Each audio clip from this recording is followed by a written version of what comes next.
না চাওয়া ফরিয়াদ কবুল করে যে আল্লাহ তাআলা আমাদেরকে নবী মুস্তাফা সাল্লাল্লাহু আলাইহি ওয়াসাল্লামের উম্মত হওয়ার তৌফিক দিয়েছেন, আমরা আলমে আরওয়াহতে দরখাস্ত করতে পারি নাই যে ইয়া আল্লাহ আপনি আমাদেরকে সৈয়দুনা মুহাম্মদ রাসূলুল্লাহর উম্মত বানায় দিয়েন, ঈসা আলাইহিস সালামের না, মুসা আলাইহিস সালামের না।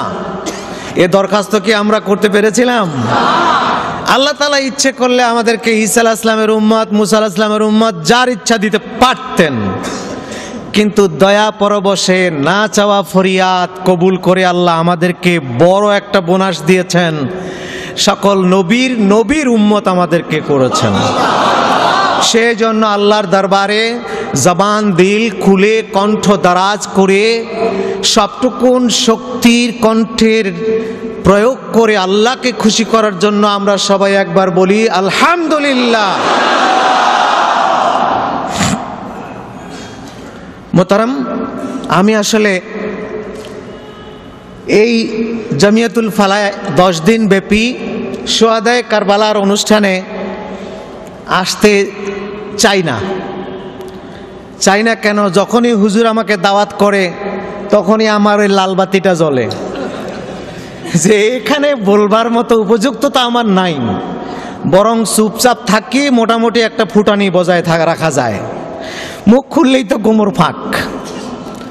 তো আমি ঠিক চাচ্ছিলাম না যে আমার মুখ খুলে আমার জেহালাতকে আমি মানুষকে প্রকাশ করে দেই, এটা চাচ্ছিলাম না। কিন্তু আমার পিতৃতুল্য হুজুর তিনি তো আমাকে ছাড়লেন না, কি করব, রশি লাগাইয়া ঢাকা থেকে নিয়ে আসছেন। তো তারপরেও আমি যেমন ভয় পাই তেমন শ্রদ্ধাও করি। বাংলাদেশের শীর্ষস্থানীয় যে কয়টি ইসলামী শ্রেষ্ঠ বিদ্যাপীঠ রয়েছে তার মধ্যে অন্যতম প্রথম কাতারে হচ্ছে চিটাগংয়ের জামিয়া আহমদিয়া সুন্নিয়া আলিয়া মাদ্রাসা, এবং এটি সাধারণ কোনো মানুষের প্রতিষ্ঠা করা মাদ্রাসা নয়, একটি জামানার এই শতাব্দীর শ্রেষ্ঠ একজন বুজুর্গের প্রতিষ্ঠা মাদ্রাসা। প্রতিটি শতাব্দীতে আল্লাহ তাআলা একজন করে মুজাহিদে মিল্লাত, একজন করে মুজাদ্দিদ আল্লাহ তাআলা দেন। যখন হিন্দুস্তান, বাংলাদেশ, পাকিস্তান পুরো অঞ্চলটাতেই যখন আস্তে আস্তে করে সেই বিষাক্ত ওয়াহাবি সাপের বিষ ঢুকে পড়ল, তখন এই বিষ খেদাবার জন্যে এবং ঘুমন্ত মানুষকে জাগ্রত করার জন্যে আল্লাহ তাআলা একজন মুজাদ্দিদ পাঠিয়ে দিলেন সেই পাকিস্তান থেকে এখানে। সেই মুজাদ্দিদের সেই জশ্নে জুলুস বলতে এদেশের মানুষ বুঝতো না, এটাকে বলা হতো বেদাতীদের কারবার, ভণ্ডদের কারবার। জশ্নে জুলুস বলে 32 দাঁত বের করে আমাদেরকে ব্যঙ্গ করত। ঢাকা থেকে আমরা শুনেছি যখন ছোট ছিলাম, এই জশ্নে জুলুসের ব্যঙ্গোক্তি করে নানা রকমের উক্তি করা হতো। আল্লাহর মেহেরবানি আমরা সারা ওয়ার্ল্ডের 150টি দেশে প্রচারিত শত শত কোটি মানুষকে এই কথাটি অন্তত বলতে সক্ষম হয়েছি, হুজুরের ওসিলায় জশ্নে জুলুস শব্দের অর্থই হচ্ছে খাঁটি নবী প্রেমের বহির প্রকাশ। হাজেরিন, আলোচনার শুরুতেই আমি হয়তো বেশি সময় পাবো না, অর্ধেক চিল্লাচিল্লি করে যান, অর্ধেক খতম করে থুয়েছি এই দিকে। আমাকে বলেছে এই কাছে, এইখানে, দূরে বললে যাব না, হুজুরের মাহফিল। তবুও যাওয়ার সময় হুজুর বলেছিলেন যে হুজুর তো জানে চিনে সবাই রে, আমরা তো চিনি না, এখানে এখানে এখানে এখানে করতে বগল আর শেষ হয় না।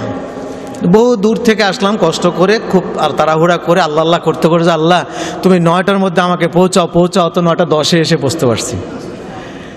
তো আল্লাহ পাকের অনেক শুকরিয়া যে মোটামুটি সময় এসে পৌঁছতে পেরেছি এবং হাজরাতের কিছুটা বক্তৃতা হলেও শুনেছি। আসলে আমাদের কাছে এই কথাটি এখন আর অস্পষ্ট নাই। কোনটি? আমাদের ভিতরে স্পষ্ট একটি কথা হয়েছে, পরিষ্কার, এটাকে অপরিষ্কার রাখাই আর একটা মুনাফিকি। পরিষ্কার সেটা হচ্ছে এই একদল টুপি, পাগড়ি, দাড়ি, লিবাস নামাজ, রোজা, হজ, জাকাত, জিকির, আজকার, দান, খয়রাত, শরীয়ত সব কিছুর সঙ্গে এক দলের রয়েছে হুব্বে রাসূল, রাসূলে পাক সাল্লাল্লাহু আলাইহি ওয়াসাল্লামের প্রেম। নট ভালোবাসা, ভালোবাসার চেঞ্জ আছে, ভালোবাসার বদলও আছে। আজ এই দল ভালোবাসি, কালকে ওটার দল ভালোবাসি না, ঠিক না বে ঠিক? কিন্তু প্রেমে একবার পড়লে জীবনও দিতে রাজি।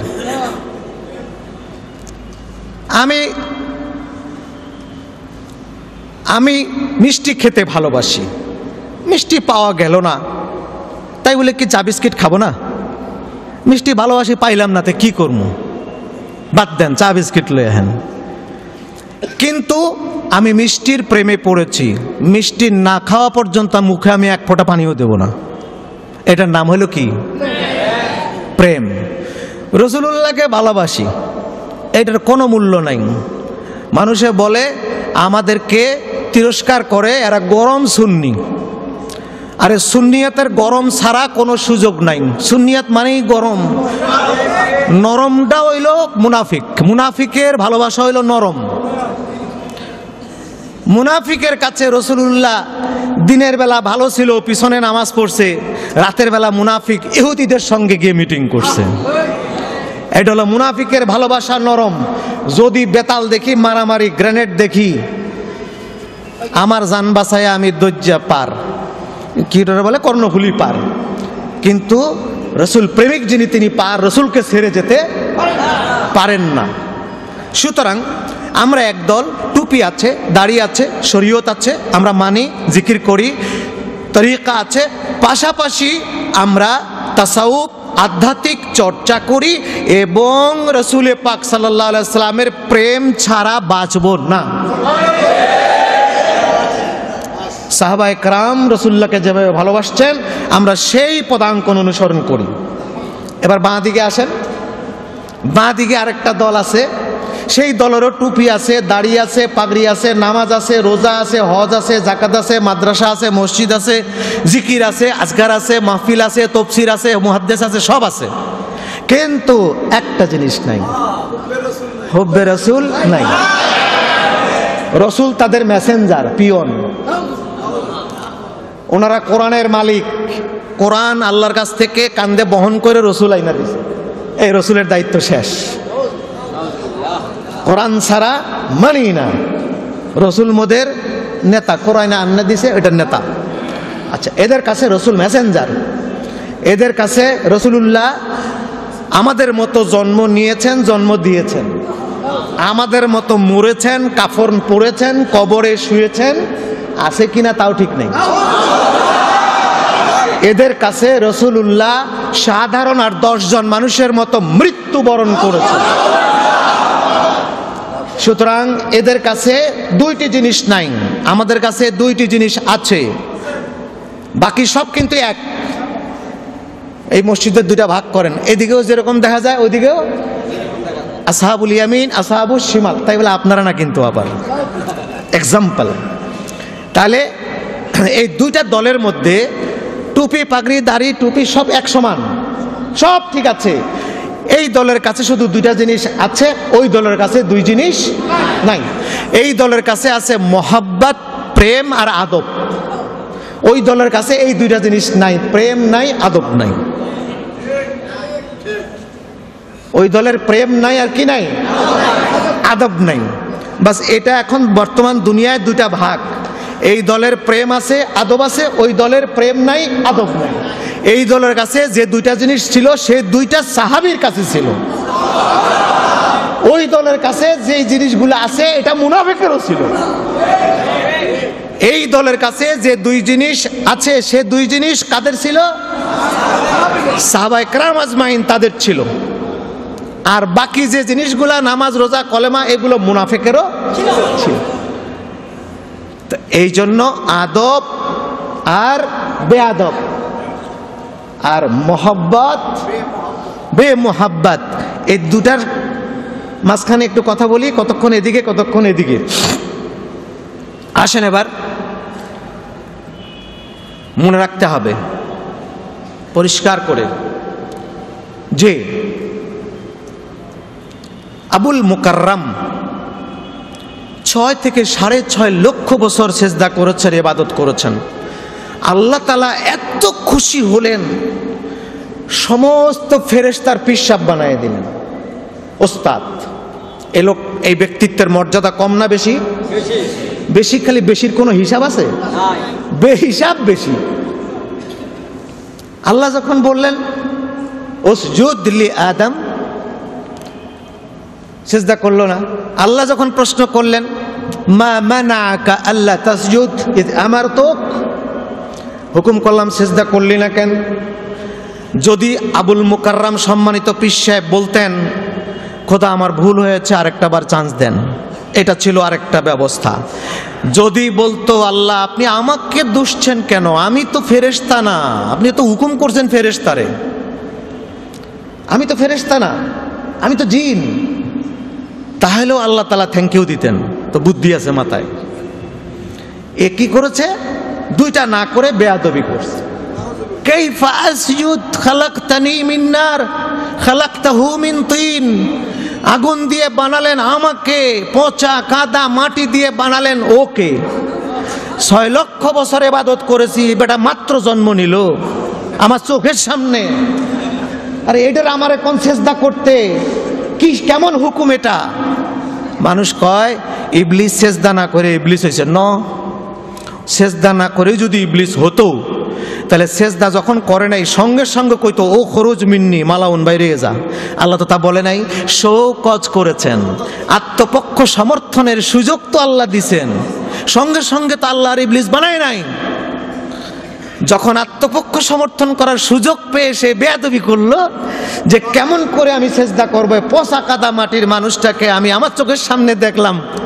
আল্লাহ তাআলা কয় রে বেয়াদব, 6 লক্ষ বছরের ইবাদত শেষ করতে 1 সেকেন্ড লাগছে, 6 বছরও লাগে নাই, 6 সেকেন্ডও লাগে নাই। 1 সেকেন্ডের মধ্যে কয় ও খরুজ মিন্নি মালউন, বেরিয়ে যা। বেরিয়ে যাবো খামাখাই, 6 লক্ষ বছর খাটছি, কি চাস? তোমার বান্দা ডানে বামে সামনে পেছনে ধরে টেনে জাহান্নামে নিয়ে যাবো। যা, তাও দিলাম।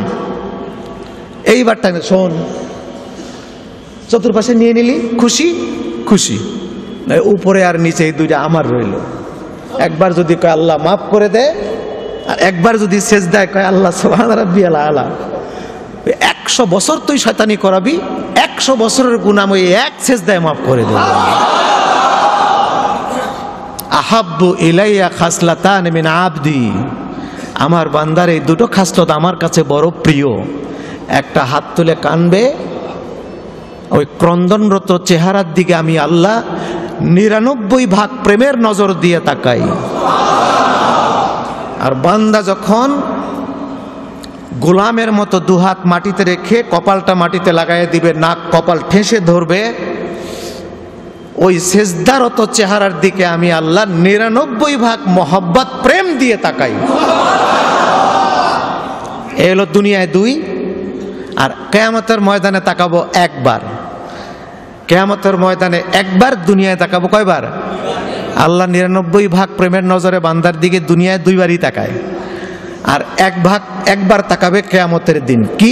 আসামি হয়ে, গুনাহগার আসামি, শাস্তির যোগ্য বিচারাধীন আসামি হয়ে গুনাহগার যখন আল্লাহর সামনে কাঠগড়ায় উঠবে, আর ওই গুনাহগারের পাশে যদি নবী মুস্তাফা গিয়ে একবার দাঁড়ায়, 99 ভাগ মায়ের নজর দিয়ে আসামির দিকে আল্লাহ তাকায়। তোমার পাশে আমার হাবিব কেন? কি করছিলে তুমি যে আমার হাবিব তোমার জন্য পাশে এসে দাঁড়ায় গেল? এক, রাসূলুল্লাহ সাল্লাল্লাহু আলাইহি সাল্লাম বিচার শুরু করবার আগে রাসূলুল্লাহ সাল্লাল্লাহু আলাইহি সাল্লামকে আল্লাহ পাক তাকাবেন কি, ও খোদা তাড়াতাড়ি বিচারটা শুরু করো, মানুষের কষ্ট হইতেছে, বিচার শুরু করবো বলে। খোদা আরেকটা কথা, বিচার শুরু করবার আগে আমার এমন কিছু উম্মত আছে খোদা, তাদেরকে বিচারের কাঠগড়ায় দাঁড়া করাইলে ইজ্জত থাকে না খোদা, আমি নবীর শরম লাগবে। এগুলো যদি আপনি কাঠগড়া বিচারে খালাস হোক অথবা শাস্তি হোক, ওইটা দাঁড়ানোই তো একটা বেইজ্জতি। তো সেই জন্য হুজুর বলে আমার এমন কিছু উম্মত আছে, আমার প্রেমিক আছে, পাগল আছে, এদেরকে ওই জায়গায় দাঁড়াইলে আমি লজ্জা পাবো। আল্লাহ কয় তাদের লিস্ট আপনি দেন। কারা? ডাকেন ডাকেন কারা? রাসূলুল্লাহ ডাক দিবে, এই গাউসুল আজম কই, তাড়াতাড়ি এসো, এই খাজা আজমিরি কই, তাড়াতাড়ি এসো। এরকম ডাকতে ডাকতে ডাকতে ডাকতে রসুল প্রেমিক পাগল, এরকম ডাকতে ডাকতে ডাকতে ডাকতে আজকে এই রসুলের পরিবারের, হুজুরের ফ্যামিলির মহব্বতে 10 দিন ব্যাপী শুহাদায়ে কারবালার এখানে যারা পাগল ছিল এদেরকে রসুল্লাহ ডাকবে, আসো চলে আসো।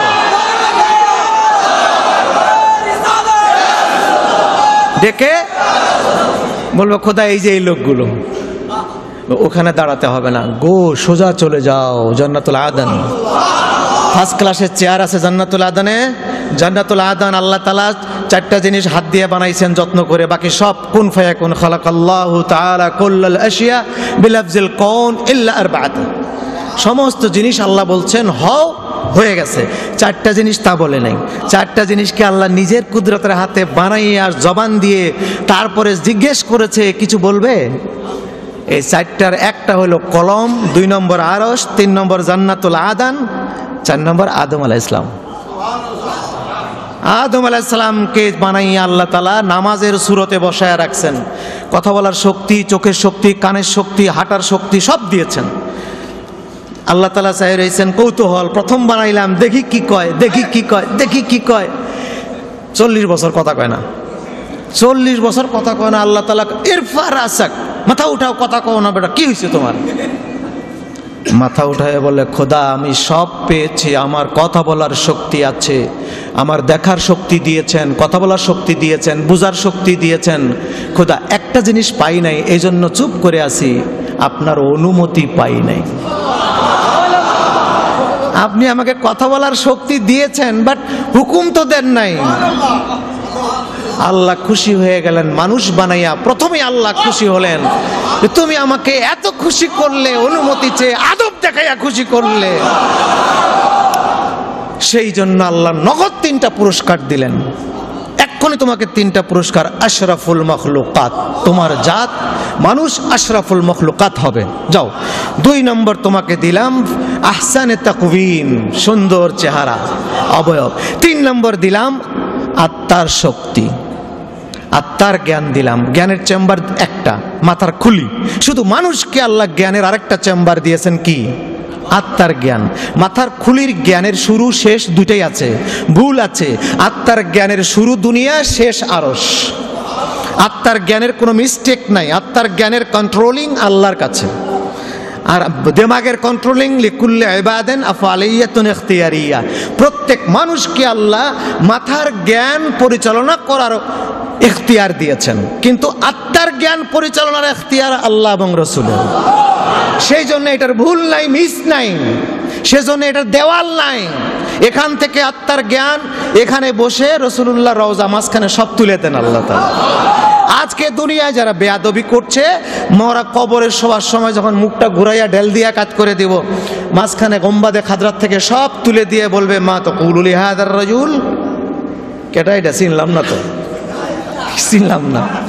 রাসূলুল্লাহ কপালে হাত মেরে আবার পর্দা ফেলে দিবেন। নাসিতু কামা নাসিতা, দুনিয়ায় যেভাবে ফতোয়া দিছিলা দাঁড়াইয়া ইয়া নবী বেদাত বেদাত, আজকে ওইভাবে আমিও ভুলে গেলাম, যাও।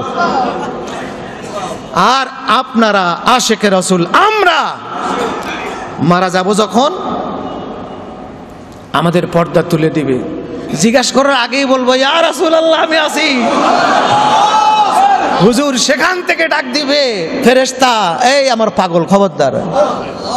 আল্লাহ তাআলা বলবে আফরিশু ফিরাশাল জান্নাহ তাহতাহু, ওর নিচ দিয়ে বেহেশতের বিছানাটা তাড়াতাড়ি বিছাও, ওর রাসূলের মেহমান, আমার হাবিবের পাগল, বিছনা দাও জলদি।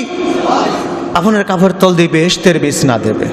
আজকে যারা বেয়াদবি করছো, চোখটা বন্ধ করে দেখবা বেয়াদবির ফসলটা কি। আসেন এবার সামনে আগে বাড়ি। আদম আলাইহিস সালামকে দিলেন আত্মার শক্তি, মাথার শক্তি, 2টো জ্ঞান দিলেন, 2টো শক্তি দিলেন, যার কারণে সবচাইতে বেশি শক্তিশালী মানুষ আল্লাহর পরেই দিয়ে দিলেন শেষ। তাহলে আদব দেখাবার কারণে আদম আলাইহিস সালাম পেলেন পুরস্কার, আর বেয়াদবি করার কারণে শয়তান 6 লক্ষ বছরের ইবাদত শেষ হয়ে কি হইল? মালাউন। কি হইল? মালাউন। আল্লাহ কোরআন শরীফে বলেন আমার রাসূলকে কথায় কাজে ইঙ্গিতে আকীদায়, 4টায়, কথায় কাজে ইঙ্গিতে আকীদায় মনোভাবে, 4টায়, কথায় কাজে ইঙ্গিতে আকীদায়, 4টা দিয়ে আমার রাসূলকে কেউ যদি কষ্ট দেয় আমি আল্লাহ তার উপরে লানত দেই। যার উপরে আল্লাহর লানত তাকে বলা হয় মালউন। তো শয়তান কি? খালি মালাউন না, ফাদার অফ মালউন। আর এই ছোটটি এগুলি কি? Son of মালাউন।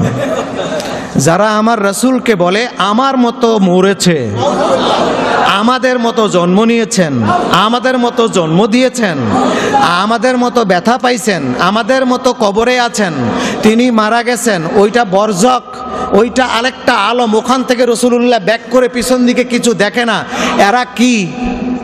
সন অফ মালাউন, মালাউনের বাচ্চা। বাপটা তো অনেক আগেই আছে, এটা হলো এরা কি? এরা বাচ্চা, এরা ছোট, এদের দোষ তো তেমন একটা বলা যায় না। এখন আসেন ওই দিকে চলে যাই, আবার আরেকটু ভাগ করে শেষ করে দেই। সেটা হলো এই যে আজকের বিশ্বে আমি গত রমজানের আগে এদিক দিয়া মিশর গেলাম, এই দুবাই হয়ে ওদিক দিয়া গেলাম, যাই দেখি যে ওই কায়রো থেকে গেলাম অক্সুর, অক্সুর থেকে গেলাম আসওয়ান, আসওয়ান থেকে আবু সিম্বল, ওদিক দিয়ে যেতেই আসি গেলাম, যেয়ে দেখি ওদের এয়ারপোর্টের মধ্যে ফেরাউনের মূর্তি। আল্লাহর কাছে শুকরিয়া আদায় করেন, সারা ওয়ার্ল্ডের মধ্যে এই হিন্দুস্তান, এইটুকু বাংলাদেশ, পাকিস্তান, হিন্দুস্তান, এই জায়গাটুকু, এই মান্তাকাটুকু আমি যত মুসলিম দেশ ঘুরেছি সবসময় একটা কথা আমার ভিতরে সবসময় নাড়া দিয়েছে, এবং এটা বাস্তব, আমি দৃঢ়ভাবে বলতে পারি আমার অভিজ্ঞতা থেকে। সমস্ত ওয়ার্ল্ডের সমস্ত যত মুসলমান আমি দেখছি, এই 2 জিনিস আদব আর মহব্বত সবচেয়ে বেশি বাংলাদেশে। আমাদের চাইতে এত ভালো মুসলমান আমি আর ওই সব দেশে দেখি নাই। পাকিস্তান আমি যেতে পারি নাই, আমার যাওয়া লাগবে না, পাকিস্তানের দেখা লাগবে না, ওনারে দেখলে পাকিস্তান দেখা শেষ। ডক্টর তাহেরুল কাদরিকে দেখলে পাকিস্তান দেখা শেষ। সেই দেশে যে জুলখওয়াইসের বাচ্চা নাই তা বলা যাবে না। এই জুলখওয়াইসের বাচ্চা কাকে বলে তা জানেন? এরা রাসূলুল্লাহকে শিক্ষা দেয়। হুনাইনের যুদ্ধে রাসূলুল্লাহ গনিমতের মাল দিচ্ছেন, আত্মীয় স্বজনকে দিচ্ছেন। এরা জুলখওয়াইস এসে বলল, হুজুর গনিমতের মাল কিন্তু ঠিকঠাক করে একটু ইনসাফের সাথে দিয়েন, কম বেশি যেন না হয়। রাসূলুল্লাহ কয়, বেয়াদব, নবীকে তুমি ইনসাফ শিখাও। রাসূলুল্লাহ মন খারাপ করে বললেন, কিয়ামত পর্যন্ত তোর বংশ থেকে এইরকম বেয়াদবের প্রোডাকশন হবে। আর এই বেয়াদব এই হুনাইন থেকে ঘুরতে ঘুরতে ঘুরতে ঘুরতে ইন্ডিয়া হইয়া, পাকিস্তান হইয়া, বাংলাদেশও, চিটাগাঙ্গেও যাবে না? চিটাগাঙ্গে নাই? এরা রাসূলুল্লাহকে আব্দুহু বলতে খুশি, খালি গণ গণ আব্দুহু আব্দুহু আব্দুহু, তিনি যে খোদার দাস, দাস গোলাম, এটা বলতে কি খুব খুশি হয়।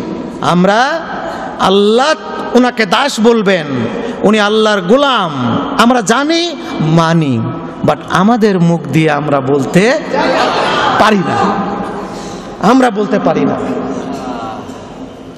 আমার বাবা পিয়নের চাকরি করে, আমি জানি আমার বাপ পিয়ন, কিন্তু আমি ছেলে হয়ে বলতে পারি না, ও পিয়ন। এটা কি বলা যায়? কিন্তু আমার বাবা যে পিয়ন এটা সত্য, কিন্তু ও তো আমার বাবা, আমার মুখ দিয়ে আমি বলতে পারি না তুমি পিয়ন, কোনোদিন বলতে পারবো না। আদব সন্তান। আর বেয়াদব যদি হয় সে কি বলবে? সে বলবে পিয়নের বাচ্চা পিয়ন। এরা বেয়াদব, আব্দুহু কইতে ওদের খুশি লাগে। আরে বেয়াদব, রাসূলুল্লাহর সামনে ফজরের নামাজ কাজা হয়েছে, সাহাবীর হুজুর বসে আছেন ফজর পরে, আরেকজন যাইয়া একামত দিয়া যা নামাজ শুরু করছে, তাব্বাত ইয়াদা সূরা দিয়া, তাব্বাত ইয়াদা আবি লাহাব পড়তেছে। যেই নামাজটা পড়া হয়েছে রাসূলুল্লাহর কান টাইনা ধরছে, এই তুই তাব্বাত ইয়াদা সূরা সারা কোরআনে সূরা পাইলি না? আর জানোস না যে আবু লাহাবের বাইস্তা বই রয়েছে? হ্যাঁ,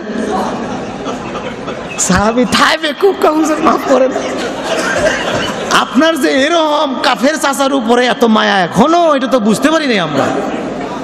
তোর কাছে সূরা তাব্বাইয়াত ছাড়া নাই? উনি তো একটা বেকুব হয়ে গেল। ভাইয়ের আমার, তাহলে রাসূলুল্লাহ যদি একটা আবু লাহাবের উপরে হুজুরের এই সিম্পেথি থাকে কাফের হওয়ার পরেও, যে যতই কিছু হোক তুমি জানো সে আমার চাচা, আমার সামনে সূরাটা পড়লাকে, তাহলে রসুল আল্লাহ পাক আব্দুহু বলতে এরা টেস্ট পায়, টেস্ট আব্দুহু বলতে টেস্ট পায়, আমরা টেস্ট পাই না, আমরা বরং রসুলুল্লাহকে হাবিবুল্লাহ বলবো। বেয়াদবের লক্ষণ হবে ওই যে উনি বললেন হযরত আলীর আলোচনা করবেন, তখন ওরা দেখবেন আজকে সৌদি আরব ওরা বললে দোষ থাকলে হুসাইনের আছে, ইয়াজিদের কোনো দোষ নাই। সৌদি আরবে ইয়াজিদের বাচ্চারা প্রশাসন পরিচালনা করছে, যখনই ইয়াজিদের বিরুদ্ধে বলবেন ঠাস করে সর মেরে দিবে। ইয়াজিদের বিরুদ্ধে বললে সৌদি আরবে উপায় নাই, ওরা বলে দোষ থাকলে হুসাইনের আছে।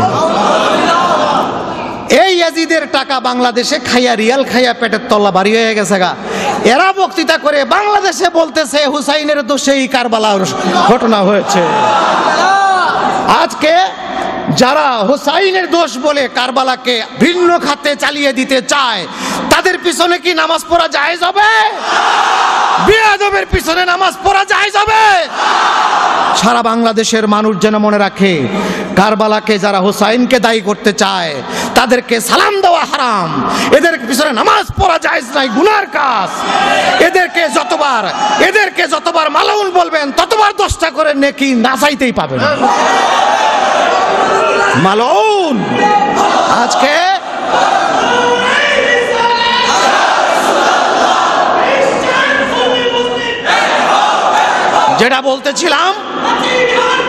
যেটা বলতেছিলাম আমার রাসূল বলবেন বিনা হিসাবে বেহেশত সবাই চলে গেল তো। এবার রাসূলুল্লাহ বলবেন, আল্লাহ বলেন বিচার শুরু করি, রাসূলুল্লাহ বলেন খোদা বিচার শুরু করা যায়। আল্লাহ বললেন আপনি বলেছেন বিনা হিসাবে যাদেরকে বেহেশত আপনি চাইছেন আমি সব দিয়ে দিছি না? রাসূলুল্লাহ বলেন হ্যাঁ। এবার আপনি আমার কথা শোনেন, প্রথম বেহেশতে কদম রাখবে কে? বেহেশতে কদম কে রাখবে? এটা তো একটা ফ্যাক্টর না। রাসূলুল্লাহ তো বেহেশত ওপেন করে দিয়ে আসছেন, এখন বেহেশতে প্রথম ঢুকবে কে? রাসূলুল্লাহ বলেন খোদা এটা আমার এখতিয়ারে না, আপনি যাকেই বলবেন সেই বেহেশতে প্রথম যাবে, আর আমি তাতেই খুশি। আল্লাহ বলেন যদি আমাকে বলতে বলেন, সর্বপ্রথম বেহেশতে আমার হাবিবের মেয়ে ফাতেমা যাবে। সমস্ত আম্বিয়া আলাইহিস সালাম চিৎকার করে খুশি হয়ে গেল, মারহাবা। সমস্ত বেহেশতের হুরিনুরিরা ফুল ছিটাতে লাগলো, মারহাবা। ফাতেমার বেহেশতে যাবার কথা শুনে সবাই পাগল হয়ে গেল, ঈদের খুশি। কিন্তু মা ফাতেমা মুখ ভার করে ডান হাতে হযরতে হুসাইনের রক্তমাখা জামা, বাঁ হাতে বিষের পেয়ালা নিয়ে আল্লাহর দরবারে গিয়ে বললেন আপনি আমাকে প্রথমে বেহেশতে যেতে বলতে পারেন খোদা, আমি যাব না। এই যে আমার বিচার, কি অন্যায় করেছিল আমার হুসাইন, কি অন্যায় করেছিল। 10টি দিন তাকে অবরুদ্ধ করে রেখে, তাকে হত্যা করে শহীদ করে, তবুও তাদের আশা মিটে নাই। তার পবিত্র দেহের উপরে ঘোড়া চালিয়ে দিয়েছে, তার গোশত খসে পড়েছে, তারপরে সেই পাপাত্তারা সেখানে আসরের নামাজ জামাতে পড়েছে। নামাজি হলেই বেহেশত। আমার হুসাইনকে কতল করে ওরা নামাজ পড়ে নাই জামাতে? দাড়িওয়ালারা কতল করে নাই? পাগড়িওয়ালা কতল করে নাই? তাই বলে কি বেহেশত গেল? দাড়ি পাগড়ি টুপি সবার আছে, কান নাই। হুসাইনকে কতল করে জামাতে নামাজ পড়েছে। কি দোষ ছিল আমার হুসাইনের? বিচার চাই। কি দোষ ছিল আমার হাসানের? বিষের পেয়ালা বিচার চাই। সব স্তব্ধ হয়ে গেল। রাসূলুল্লাহ আগে বললেন মা এটাও আমারে দে, এটাও দে, দুটোটা নিয়ে নিলেন। তোর ছেলেদের বিচারের জিম্মাদার যদি আমি হই তাহলে কি তুই যাবি না? বাবার দিকে তাকায় মুচকি হেসে মা ফাতেমা আস্তে আস্তে জান্নাতের দিকে রওনা হচ্ছেন।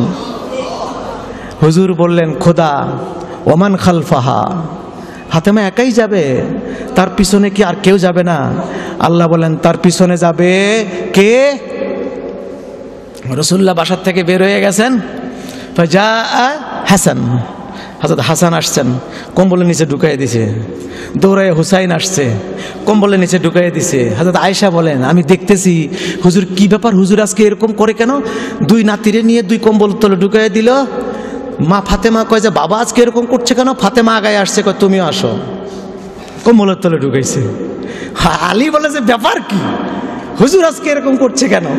আলী আগায় গেছে, কয় তুমিও আসো, আরেক কম্বলের তলে ঢুকে, চারটারে কম্বলের তলে ঢুকায়, আল্লাহুম্মা হাউলাই আহলা বাইতি, আল্লাহ এরা আমার কলিজার টুকরা, মান আহাব্বাহুম তুহিব্বুহুম, এদেরকে যারা ভালোবাসবে খোদা তুমি তাদেরকে ভালোবাসিও, এদেরকে যারা ভালোবাসবে তুমি তাদেরকে ভালোবাসিও। পাক পবিত্র, পাক মানে কি? পাঞ্জা মানে পাঁচ, তন মানে দেহ, তন মানে কি? দেহ। আল্লাহ তাআলা হুকুম করলেন, তুমি যখন এই চারজন আর তুমি একজন তো আসোই মাঝখানে, কয়জন হইল? পাঁচজন। চারজন তো আছে, হাসান, হুসাইন, ফাতেমা, আলী, আর মাঝখানে কে? হুজুর। পাঁচজন।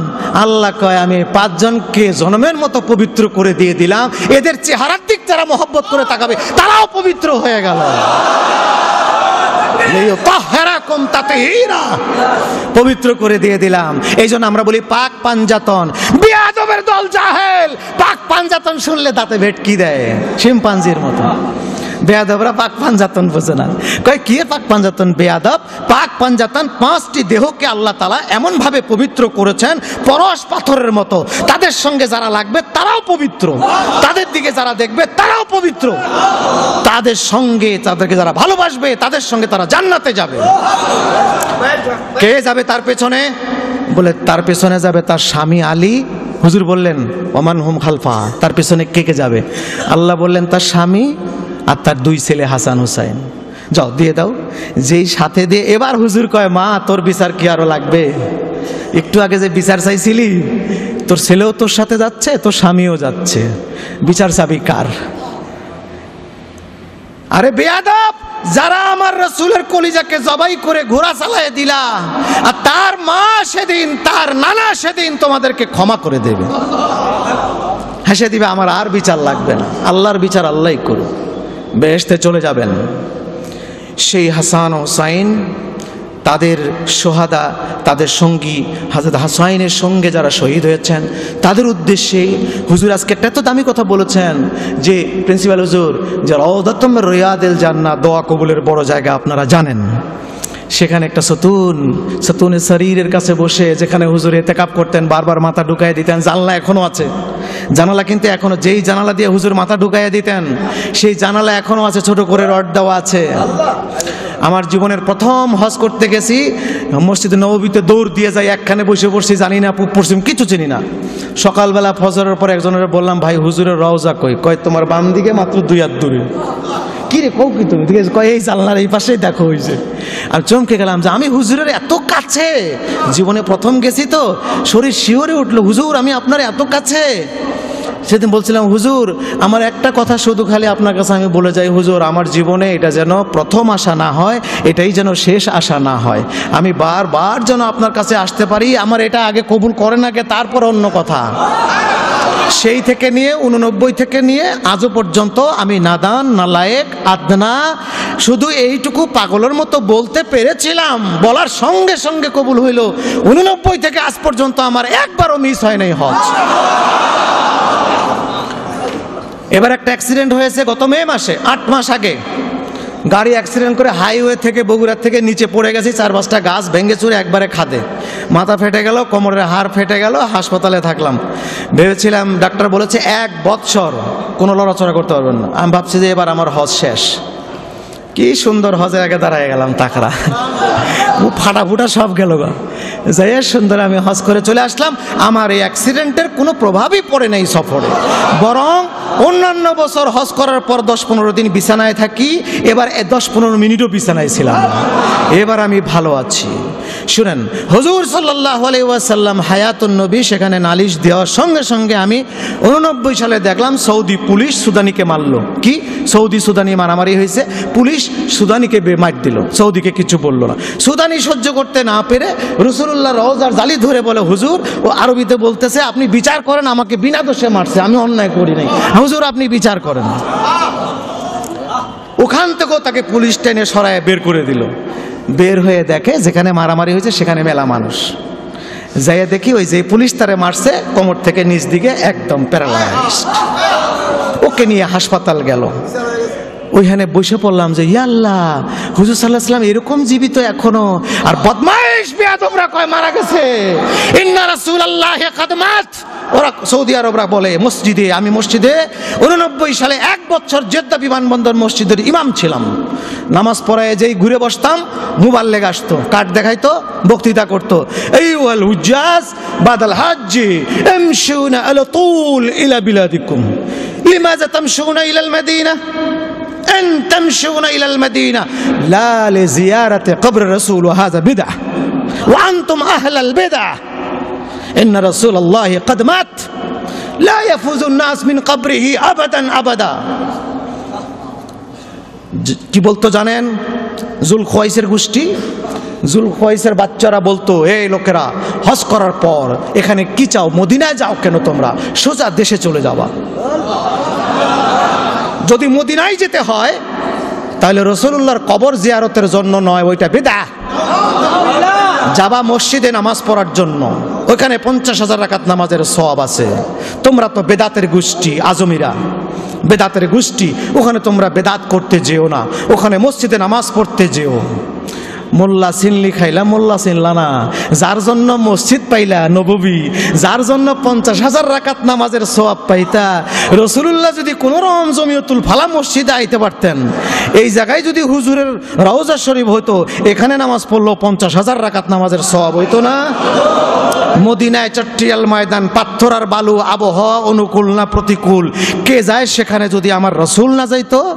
রসুল গেছে সোনার মদিনা হয়েছে, রসুলের কদম রাখছে সোনার মদিনা হয়েছে, রসুলের শরীর সেখানে আছে, আরশ জমিনে চলে আসছে। আর বেয়াদবরা বলো সেখানে মসজিদে নামাজ পড়তে যাও, জিয়ারত করতে যেও না। আর হাবাসি, রসুল্লাহ হাবাসি ভালোবাসতো, হাবাসক ছিল কালো, রসুল্লাহর কাছে ও দূরে বসে থাকতো, কাছে আসতো না। কৃষক, শরীরে গন্ধ, এটা হুজুর টের পাইছে। হযরত আলীউল মুরতাদাকে নিয়ে চলে গেছে আবাসির বাড়িতে, যায় দেখে বাড়িতে নাই। আসমা বিনতে উমায়ের তার বউ বাড়িতে নাই, কই গেছে? কয় বাজারে বেচতে গেছে। যায় দেখে তরকারি বেচা কিনা করছে।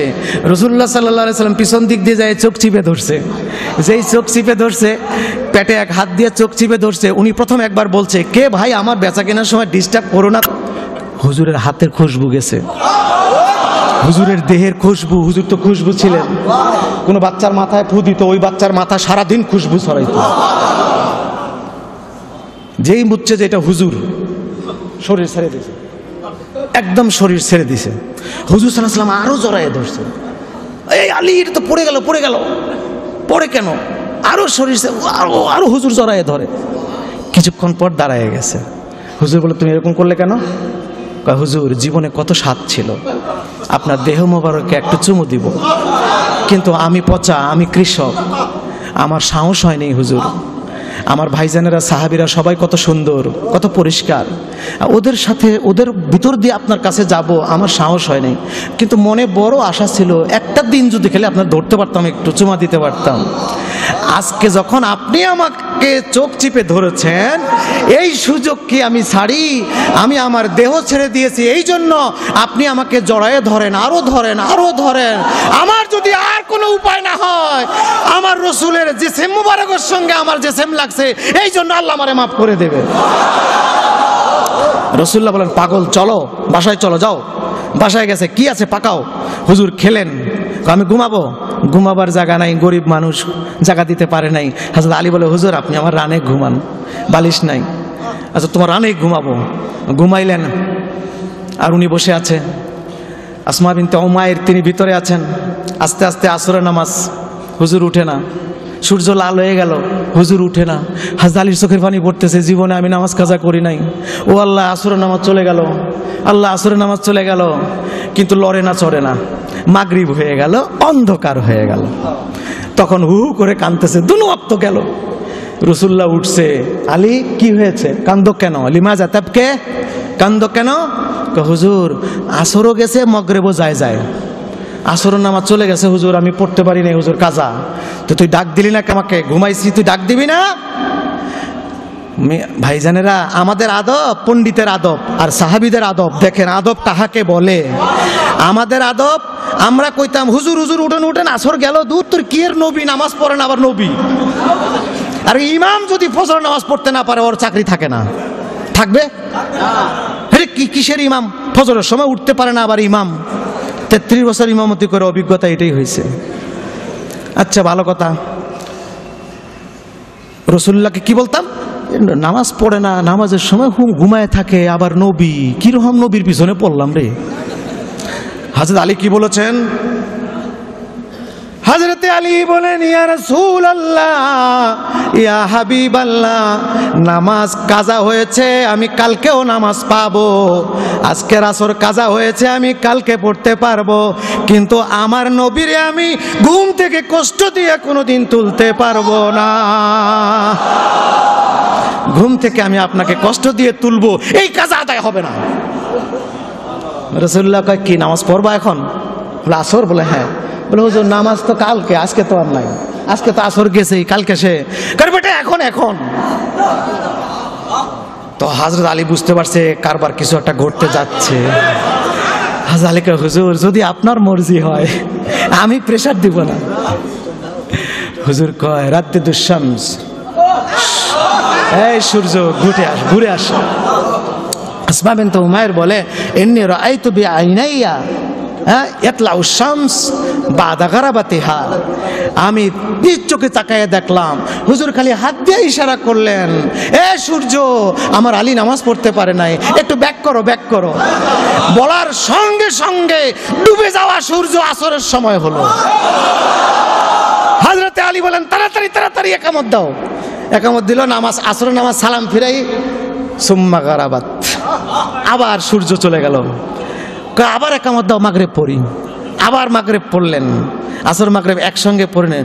আসমা বিনত উমাইর হা করে তাকায় রইলেন, এটা কি হলো, কি দেখলাম আমি এটা? সেই জায়গায় সাহাবায়ে কেরাম একটা মসজিদ করেছিলেন, মসজিদে রদ্দুস শামস নামে। এই জুলখুয়াইসের বাচ্চারা, ইয়াজিদের বাচ্চারা মসজিদ ভাঙা দিয়া কবরস্থান করছে।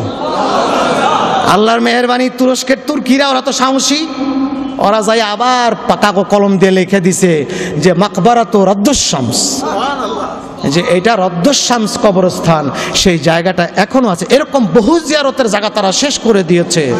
এই হলো সাহাবীদের আদব। আর এই এরা হুজুর সাল্লাল্লাহু আলাইহি সাল্লাম, আমরা আমাদের পীর মুর্শিদ যদি থুতু ফেলতে চায়, আমরা কি করব? ভাই পিকদানি আনো, পিকদানি, হুজুর থুতু ফেলবে বলবো না? সাহাবায়ে কেরাম কি করছে? হুজুর থুতু ফেলবে, হাত, আরেকজন কয় রাখ বেটা আমার হাত, আমার হুজুর আমারে দেন। মুসাবাকাত শুরু হয়ে যেত। খালি যার হাতে হুজুর থুতু দিতেন, মুখের মধ্যে মালিশ করে কইতো, আল্লাহ আজকে অন্তত আমি কনফার্ম হয়ে গেলাম যে এই চেহারা জাহান্নাম টাচ করতে পারবে না। আর চেহারা যদি দোজকে না যায়, চেহারা থুয়ে আল্লাহ যদি বডি দোজকে নিতে পারে, চেহারা থুয়ে বডি দোজকে যায় কোনোদিন? চেহারা যখন যাবে না, এটাও যাবে না। চেহারার খাতিরে হুজুর সাল্লাল্লাহু আলাইহি ওয়াসাল্লাম চুল কাটতেন, লম্বা বাবরি চুল কাটতেন। সাহাবায়ে কেরাম, হুজুর আমার, যার হাতে দিতেন চুল চুমা দিয়ে বোতলের মধ্যে বইরা থুয়ে দিত, ভাই আমারে মরার পরে কাপড়ের তলে দিস। খোদার কসম, যদি কেউ রাসূলুল্লাহকে একবার জীবনের চাইতে বেশি ভালোবাসে, সে ইহুদি হোক, খ্রিস্টান হোক, বেনামাজি হোক, নামাজি হোক, যেই হোক না কেন, বেঈমান হয়ে কোনোদিন কবরে যাবে না। কেন জানেন? হুজুরের যত খাদেম আছে সব কি সাহাবা মুসলমান ছিল? একজন ইহুদিও ছিল। ওই ইহুদি ছেলে সব সাহাবায়ে কেরাম টিপ্পনি, হুজুর এটা কলম ইহুদি, চোপ, আমি জানি। সে ছেলেটা হুজুরের খেদমত করতো, মসজিদে ঢুকতে পারতো না, ইহুদি। সেজন্য হুজুর যখন মসজিদে ঢুকতেন, ওর কাজ ছিল পিছনে থাকতেন। যেই হুজুর মসজিদে ঢুকতেন, জুতা দুইটা নিয়ে বুকে রেখে দিত। জুতার সুততালা আদব, ইহুদির আদব দেখেন। আমাদের আদব কি? হুজুর মসজিদে ঢুকছে, জুতা দুইটা নিয়ে ধুলাবালি ফালাইয়া জুতার তলা একখানা করে পিছনে পাশার উপরে ধরে রাখি, যাতে বালি না লাগে, কাপড় ঠিক থাকে, আমার সাগরিদগিরিও ঠিক থাকে, খেলাপতিও ঠিক থাকে, আমার কাপড়ও ঠিক থাকে। এই হইলো আমাদের আদব। আর ওনার আদব কি ছিল? হুজুর যেই ভিতরে ঢুকতো জুতা নিয়ে ঝাড়তো না, জুতা নিয়েই জুতার সুততালা এই যতক্ষণ হুজুর বের না হয়তো এইটাই এখানে নিয়ে দাঁড়ায় থাকতো। হুজুর যেই বের হইতো আবার হুজুরের পায়ের তলায়। এই ডিউটি 7 বছর। কয় বছর করছে? 7 বছর পর হযরতে আবু বকর রাদিয়াল্লাহু তাআলা আনহুকে হুজুর বললেন, এই ওই ছেলেটাকে দেখি না কেন, ওই যে আমার জুতা নিত? কয় হুজুর এই ছেলেটা অসুস্থ, বিছানায় পড়া। এই ছেলেটা কি অসুস্থ, বিছানায় পড়া। কোথায়? বিছানায় পড়া। তুমি বলো নাই কেন? চলো এক্ষুনি আমি তার বাসায় যাব। সঙ্গে সঙ্গে রাসূলুল্লাহ চলে গেলেন, তার বাসায় চলে গেলেন। ইহুদির বাপ মা খবর পাইছে যে মুহাম্মদ রাসূলুল্লাহ আসতেছেন। খবর পেয়েছে মুহাম্মদ রাসূলুল্লাহ নাকি আমাদের বাড়িতে আসতেছে। ছেলে যে রাসূলুল্লাহর জুতা টানে এটা বাবা জানে। পাঁচ চেয়ার আইনা রাখছে, বসবে। ফাজা রাসূলুল্লাহ সাল্লাল্লাহু আলাইহি ওয়াসাল্লাম মা সিদ্দিকিহি সুম্মা জালাসা আলা ফিরাশিহি। চেয়ারে না বসা ওই ছেলেটা যে বিছানায় শুয়ে আছে, রাসূলুল্লাহ বিছানায় গিয়ে বসলেন। ওয়াদা ইয়াদাইহি আলা জাবহাতিহি। রাসূলুল্লাহর হাত মোবারক যখন ছেলের কপালে এরকম রাখছে, রাখে সঙ্গে সঙ্গে টান দিয়ে দিছে, এবং মুখটা হুজুরের কালো হয়ে গেল, অন্ধকার হয়ে গেল, মুখটা অন্ধকার হয়ে গেল, হাতটা টান দিয়ে নিয়ে নিল। মানে এমনভাবে মনে হয় যেন কোনো গরম জিনিসে হাত দিছে। হাতটা দিয়ে টান দিয়ে মুখটা কালো করলো। কালো করেই বলে, বাবা তাড়াতাড়ি কলেমা পড়, কলেমা পড়, কলেমা পড়। ছেলে কি করবে? পাশে বাবা মা, হুজুর ইহুদি। হঠাৎ করে হুজুর কলমা পড়তে বলতেছে, কি করবো কি করবো? বাপের দিকে তাকাইছে, বাপের দিকে তাকায় রয়েছে। একবার দুইবার তিনবার, তিনবার এবার বাপ বলে, বেটা আমার দিকে নয়, নবী মুস্তাফার দিকে তাকায়, উনি যা বলে তাই করো। সঙ্গে সঙ্গে ছেলে কলেমা পড়ল। রাসূলুল্লাহ বের হয়ে আসলেন, আলহামদুলিল্লাহিল্লাযী আনকাযাহু বি মিনান নার। হযরত আবু বকরকে বললেন, আবু বকর রে, আমি যখন কপালে হাত দিছি, দিয়ে দেখি আমার আগে আজরাইল এসে বসে রয়েছে। আজরাইলের উপস্থিতি টের পেয়ে আমার মনটা খারাপ হইল। আমি আল্লাহকে বললাম, ও খোদা, যেই ছেলে 7টি বছর আমার জুতা বুকে নিয়েছিল, সেই ছেলে বেঈমান হয়ে মারা যাবে, আমি কি করে সহ্য করব? আমি কলেমার দাওয়াত দিলাম, আল্লাহ তুমি সুযোগ দাও, আজরাইলকে সরায় রাখো। আল্লাহ আজরাইলের উপরে নোটিশ করলেন, খবরদার আমার রসুলের সঙ্গে বেয়াদবি করবি না। যতক্ষণ রসুল তাকে কলেমার তালকিন দেয় ততক্ষণ তুই দূরে থাক। আজরাইল দূরে রইল, আমি কলেমার তালকিন দিলাম, ছেলে কলেমা পড়লো, মারা গেল। আল্লাহ শুকরিয়া আদায় করছি, আমার ওসিলায় ছেলেটা জাহান্নাম থেকে বেঁচে গেল। বলেন, ইহুদি হওয়ার পরেও কি বেঈমান হয়ে মরল? এক ওয়াক্ত নামাজ পড়ে নাই ছেলে, একটা সেজদা দেয় নাই, একবার দুইবার জিকির করে নাই, নামাজ পড়ে নাই, রোজা রাখে নাই, দাড়ি রাখে নাই, টুপি ছিল না, কিছুই ছিল না, কিন্তু শুধু রাসূলুল্লাহকে ভালোবাসার কারণে, হুজুরের জুতা বুকে টানার কারণে আল্লাহ তাকে বেঈমান হয়ে মরতে দিলেন না, রাসূলকে নিয়ে সময় মতো হাজির করলেন। রাসূল প্রেমিকরা মনে রাখবেন, যদি রাসূলুল্লাহকে মন দিয়ে ভালোবাসেন, যে অবস্থায় থাকেন না কেন, শেষ পরিণতির সময় আমার রাসূল এসে হাজির হয়ে যাবে। রাসূল এসে হাজির হয়ে যাবে মৃত্যুর শিয়রে। বাপ দেখবেন না, মা দেখবেন না, আত্মীয় দেখবেন না, স্বজন দেখবেন না, মরার আগে আমার রাসূল বসে থাকবে সেখানে। রাসূলকে দেখে দেখে দুনিয়ার থেকে যেতে পারবেন। এই আল্লাহ তাআলা এই রাসূল প্রেমিকদেরকে এইটা দেখ। আমরা চাই, টাকা চাই না, পয়সা চাই না, আমরা বাদশাহী চাই না, ক্ষমতা চাই না, লিডারি চাই না, নেতাগিরি চাই না, আন্দোলন চাই না, আমরা আল্লাহর কাছে ভিক্ষা চাই। জীবনে আল্লাহ তাআলা শুধু একটা জিনিস আমাদেরকে দেও, একবার স্বপ্নে যদি আমার নবীর নুরানি চেহারাটা দেখবার তৌফিক দেও। আর আমরা যখন মারা যাব, মৌতের সময় বাবা দেখতে চাই না, মা দেখতে চাই না, আত্মীয় স্বজন দেখতে চাই না, কাউকে দেখতে চাই না। শুধু শেষ নিঃশ্বাস ত্যাগের আগে আমার হাবিব সাল্লাল্লাহু আলাইহি সাল্লামকে আমার শিয়রে দেখতে